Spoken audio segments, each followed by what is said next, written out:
Hey there, my name is Brevik, and I am making this video to talk about one of the major old dilemmas that still continues to this day, the death penalty. Since the beginning of our organized civilization, the death penalty has been a large part of our punishment system. I believe that it is a terrible thing to kill someone, and me and many others believe that the death penalty is an unnecessary evil. Many people think that it helps to keep our society strong so that we can live life happily with little worries that someone who might be given that sentence would come into any of our lives. However, what is the difference from taking their life and letting them be stuck in jail for life without the chance of parole? It is said by the writers of deathpenalty.org that the state of California could save $1 billion over 5 years by replacing the death penalty with permanent imprisonment.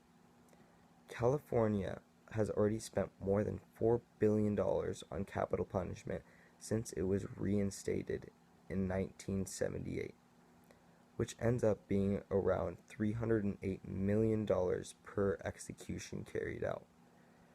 Studies show that if the death penalty continues, it will reach approximately $9 billion in the state of California alone by the year of 2030. There are many strong arguments against the death penalty, such as moral values and having it known as a cruel and unusual punishment, which, in fact, would make the sentence unconstitutional. However, we have been carrying out the death penalty since our country was first being established. Even though our past generations believed that it was correct to take a person's life from them, they had also believed it was okay to do many other things that are not considered okay today, such as discriminate people because of their skin color, which many look down upon, and many more look down upon just recently the thought of marriage equality.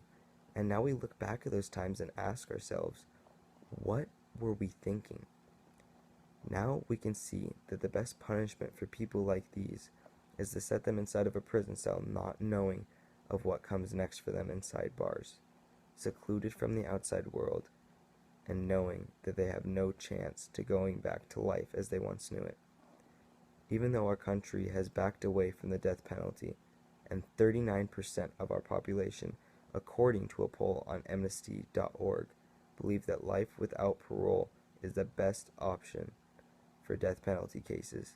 Still, 33% of our population thought that the death penalty was a reasonable answer to the crimes that fall into these cases.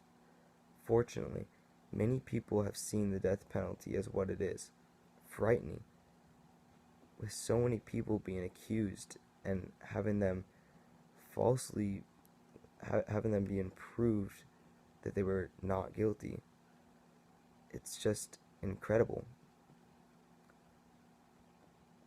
In 2014, we had a record low for executions at 35 people from a high of 98 in 1999.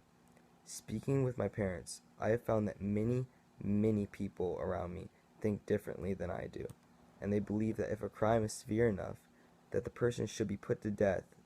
But doesn't that seem odd that we give